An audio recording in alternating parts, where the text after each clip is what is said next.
which Christopher Robin gives Pooh a party, and we say goodbye.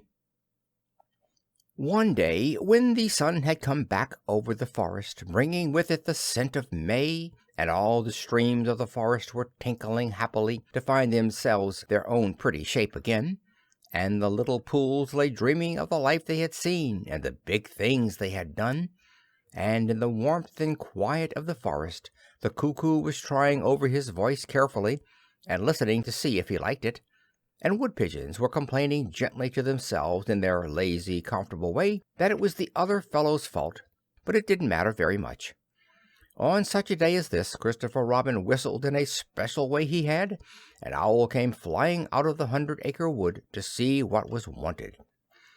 "Owl," said Christopher Robin, "I am going to give a party." "You are you?" said Owl. "And it's to be a special sort of party, because it's because of what Pooh did when he did what he did to save Piglet from the flood." "Oh, that's what it's for, is it?" said Owl. "Yes, so will you tell Pooh as quickly as you can, and all the others, because it will be tomorrow." "Oh, it will it?" said Owl, still being as hopeful as possible. "So will you go and tell them, Owl?" Owl tried to think of something very wise to say, but couldn't, so he flew off to tell the others, and the first person he told was Pooh. "Pooh," he said, "Christopher Robin is giving a party." "Oh," said Pooh, and then, seeing that Owl expected him to say something else, he said, "Will there be those little cake things with pink sugar icing?" Owl felt that it was rather beneath him to talk about little cake things with pink sugar icing, so he told Pooh exactly what Christopher Robin had said, and flew off to Eeyore. "A party for me?" thought Pooh to himself. "How grand!" And he began to wonder if all the other animals would know that it was a special Pooh party, and if Christopher Robin had told them about the floating bear and the brain of Pooh and all the wonderful ships he had invented and sailed on. And he began to think how awful it would be if everybody had forgotten about it, and nobody quite knew what the party was for. And the more he thought like this, the more the party got muddled in his mind, like a dream when nothing goes right. And the dream began to sing itself over in his head until it became a sort of song. It was an anxious Pooh song. "3 cheers for Pooh." "For who?" "For Pooh. Why, what did he do? I thought you knew. He saved his friend from a wetting. 3 cheers for Bear." "For where?" "For Bear. He couldn't swim, but he rescued him." "He rescued who?" "Oh, listen, do. I'm talking of Pooh." "Of who?" "Of Pooh. I'm sorry I keep forgetting. Well, Pooh was a bear of enormous brain. Just say it again. Of enormous brain. Of enormous what? Well, he ate a lot, and I don't know if he could swim or not, but he managed to float on a sort of boat. On a sort of what? Well, a sort of pot. So now let's give him 3 hearty cheers.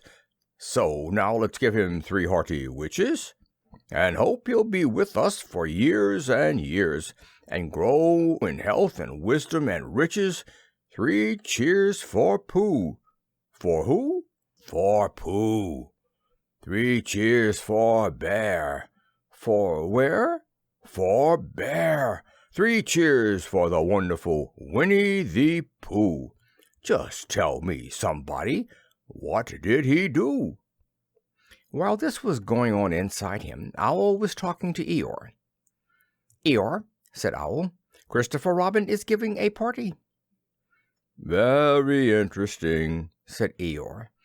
"I suppose they will be sending me down the odd bits which got trodden on. Kind and thoughtful. Not at all, don't mention it." "There is an invitation for you." "What's that like?" "An invitation."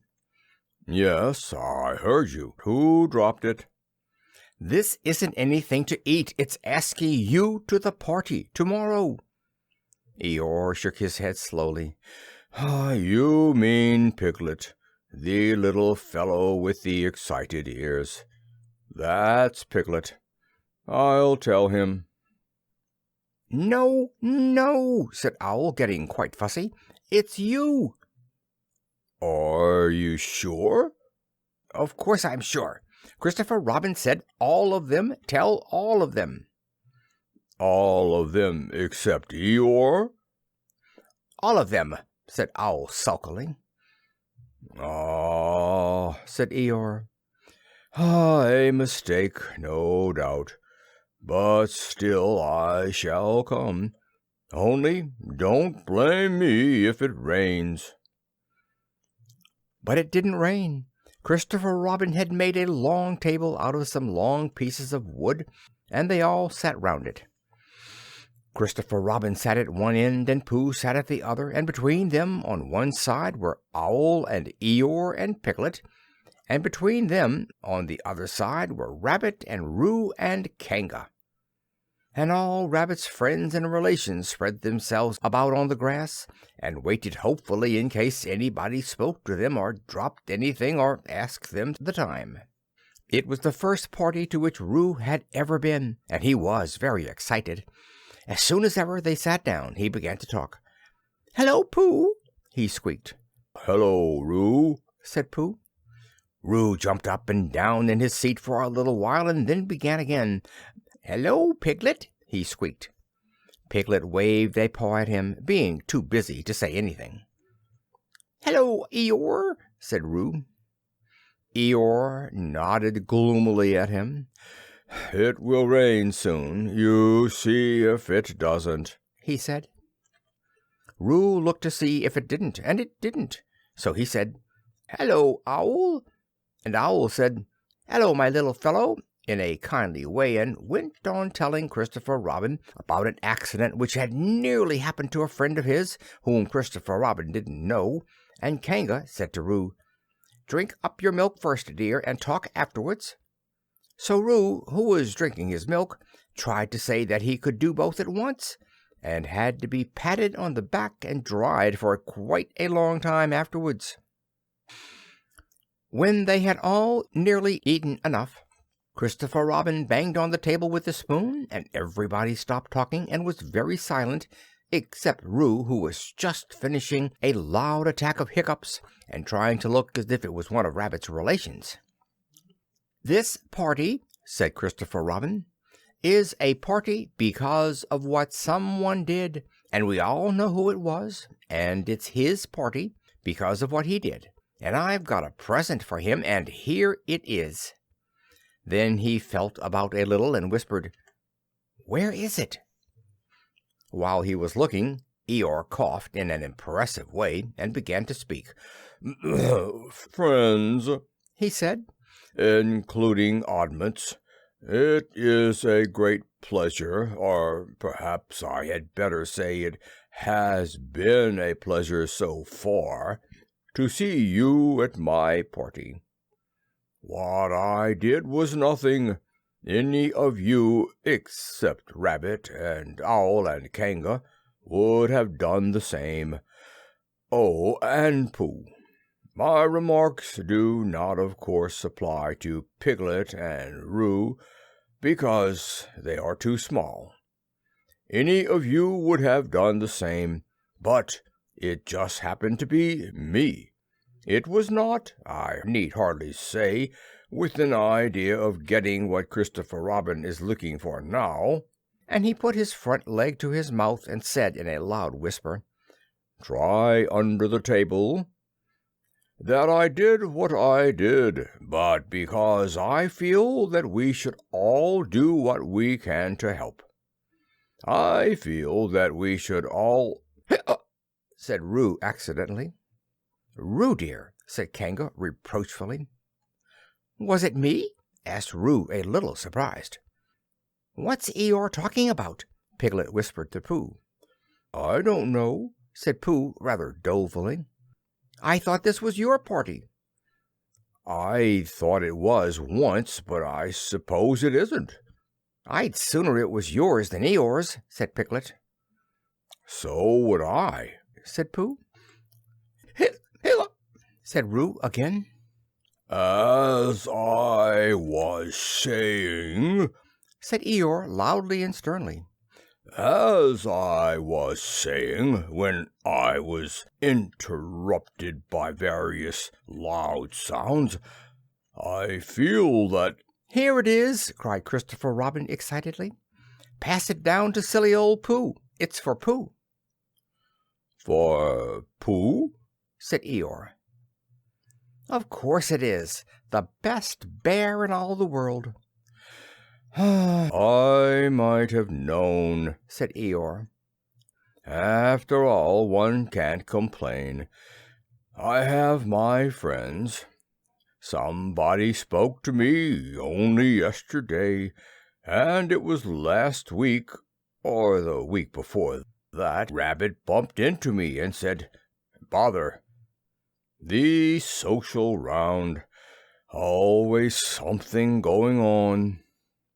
Nobody was listening, for they were all saying, "Open it, Pooh! What is it, Pooh? I know what it is." "No, you don't," and other helpful remarks of this sort. And of course Pooh was opening it as quickly as ever he could, but without cutting the string, because you never know when a bit of string might be useful. At last it was undone. When Pooh saw what it was, he nearly fell down, he was so pleased. It was a special pencil case.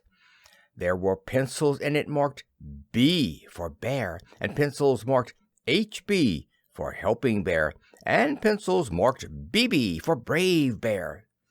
There was a knife for sharpening the pencils, and India rubber for rubbing out anything which you had spelt wrong, and a ruler for ruling lines for the words to walk on, and inches marked on the ruler in case you wanted to know how many inches anything was, and blue pencils and red pencils and green pencils for saying special things in blue and red and green.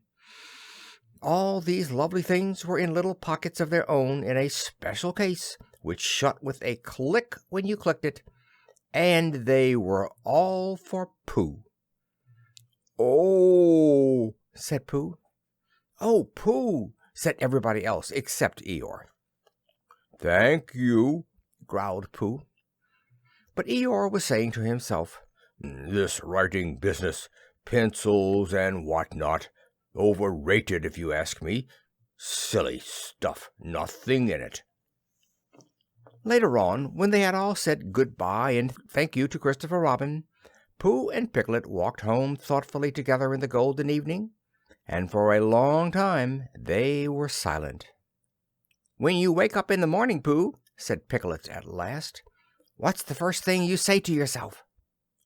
"What's for breakfast?" said Pooh. "What do you say, Piglet?" "I say, I wonder what's going to happen exciting today," said Piglet. Pooh nodded thoughtfully. "It's the same thing," he said. "And what did happen?" asked Christopher Robin. "When?" "Next morning." "I don't know. Could you think and tell me and Pooh sometime?" "If you wanted it very much." "Pooh does," said Christopher Robin.